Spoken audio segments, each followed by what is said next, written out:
ಇನ್ನೊಂದು ಓಲೈಕೆ ರಾಜಕಾರಣ. ಈಗ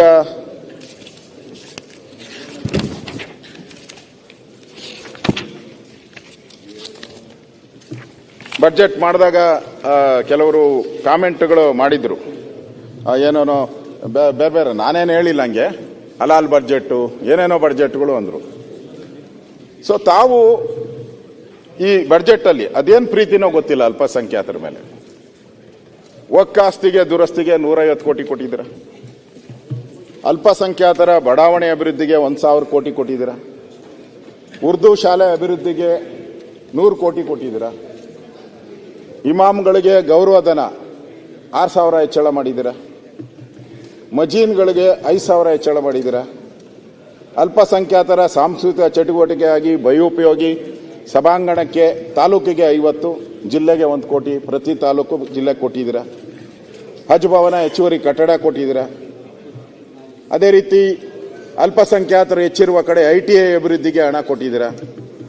ಅಲ್ಪಸಂಖ್ಯಾತ ವಿದ್ಯಾರ್ಥಿಗಳಿಗೆ ಫೀ ವಾಪಸಾತಿ 5 ಲಕ್ಷ ರೂವರೆಗೆ ಕೊಟ್ಟಿದ್ದೀರ. ವಿದೇಶಕ್ಕೆ ತೆರಳುವ ಅಲ್ಪಸಂಖ್ಯಾತ ವಿದ್ಯಾರ್ಥಿಗಳಿಗೆ 30 ಲಕ್ಷ ಸ್ಕಾಲರ್ಶಿಪ್ ಕೊಟ್ಟಿದ್ದೀರ. ಅಲ್ಪಸಂಖ್ಯಾತ ವಿದ್ಯಾರ್ಥಿನಿಯರಿಗೆ ಹಾಸ್ಟೆಲ್ ಕೊಟ್ಟಿದ್ದೀರ. ಒಟ್ಟು ಸಾಲ ಈ ವರ್ಷ ಮಾಡಿರುವಂತಹ ಸಾಲದರಲ್ಲಿ ಇವೆಲ್ಲ ದುಡ್ಡುಗಳನ್ನು ನೀವು ಕೊಟ್ಟಿದ್ದೀರ. ಆಮೇಲೆ ಸರ್ಕಾರದ ಮುಸ್ಲಿಮರಿಗೆ ಗುತ್ತಿಗೆಯಲ್ಲಿ ಮೀಸಲು ಅಂತ ಬಂದಿದೆ. ಆಮೇಲೆ DK ಶಿವಕುಮಾರ್ ಹೇಳಿದ್ದಾರೆ ಅದು ತಪ್ಪು, ಕೊಟ್ಟಿಲ್ಲ ಅಂತ. ಬಟ್ ಕೊಟ್ಟಿರೋದು ನಿಜ ಅಂತೇಳಿ ಬಂದಿದೆ. ಅವರಿಗೆ ಗುತ್ತಿಗೆಯಲ್ಲಿ 5% ಏನೋ ಇದೆ, 4% ಮೀಸಲಾತಿಯನ್ನು ಕೊಟ್ಟಿದ್ದಾರೆ. ರಿಲಿಜಿಯನ್ ಬೇಸಿಸ್, ನಮ್ಮಲ್ಲಿ ಆ ಥರ ರಿಲಿಜಿಯನ್ ಬೇಸಿಸ್ ಕೊಡೋ ಅಂತ ಒಂದು ಪ್ರಾವಿಷನ್ ಇಲ್ಲ ಅಂಬೇಡ್ಕರ್ ಸಂವಿಧಾನದಲ್ಲಿ. ಜಾತಿ ಹೆಸರಲ್ಲಿ ಕೊಡ್ಬೋದು, ಆದರೆ ರಿಲಿಜನ್ ಹೆಸರಲ್ಲಿ ಕೊಡಬಾರ್ದು ಅನ್ನೋದು ಇದೆ. ಇವ್ರು ಕೊಟ್ಟಿದ್ದಾರೆ. ಇವ್ರು ಕೊಟ್ಟ ಮೇಲೆ ಅಷ್ಟಕ್ಕೆ ಸುಮ್ಮನೆ ಆಗಿಲ್ಲ. ನಮ್ಮ ಜಮೀರ್ ಅಹಮದ್ ಖಾನ್ ಅವರ PS ವಿಶೇಷ ಕರ್ತವ್ಯಾಧಿಕಾರಿ, ವಿಶೇಷ ಕರ್ತವ್ಯ OSD, ಹಸನ ಸಾಬ್ MT KAS ವಿಶೇಷ ಕರ್ತವ್ಯಾಧಿಕಾರಿ, ವಸತಿ ವಕ್ಫ್ ಮತ್ತು ಅಲ್ಪಸಂಖ್ಯಾತ ಕಲ್ಯಾಣ ಸಚಿವರು, ಅವರು ಉಸ್ತುವಾರಿ ಸಚಿವರ ಅವರು ಒಂದು ಕೊಟ್ಟಿದ್ದಾರೆ. ಯಾರು? ಫರೂಕ್ ಜುನೇದ ಅಧ್ಯಕ್ಷರು, ಕರ್ನಾಟಕ ರಾಜ್ಯ ಅಲ್ಪಸಂಖ್ಯಾತ ಇಂಜಿನಿಯರ್ ಅಸೋಸಿಯೇಷನ್.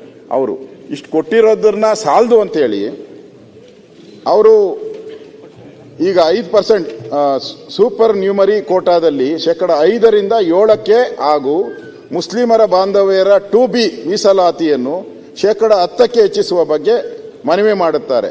ಅದನ್ನು ಅಲ್ಪಸಂಖ್ಯಾತ ಇಲಾಖೆ ಕಾರ್ಯದರ್ಶಿಗೆ ಮಾಡೋದು, ಜಾಸ್ತಿ ಮಾಡೋಕ್ಕೆ ಪ್ರಾವಿಷನ್ ಮಾಡಿ ಅಂತ ಲೆಟರ್ ಬರೆದಿದ್ದಾರೆ.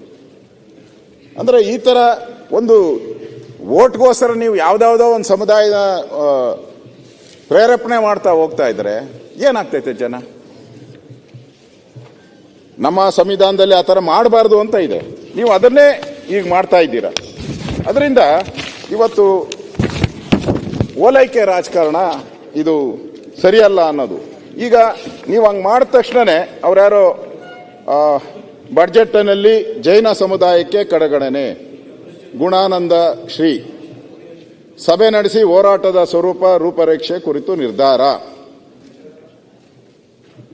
ಮುಖ್ಯಮಂತ್ರಿ ಸಿದ್ದರಾಮಯ್ಯನವರು ಕೇವಲ ಒಂದು ಭಾಗದ CM ಅಲ್ಲ, ರಾಜ್ಯದ ಎಲ್ಲ ಭಾಗ ಎಲ್ಲ ಸಮುದಾಯದ ಅನ್ನು ಅರ್ಥ ಮಾಡಿಕೊಂಡು ಎಲ್ಲರಿಗೂ ನ್ಯಾಯ ಒದಗಿಸುವ ಕಾರ್ಯ ಮಾಡಬೇಕು. ಅನ್ಯಾಯದ ಬಗ್ಗೆ ಹಾಗೂ ನಮ್ಮ ಬೇಡಿಕೆಗಳು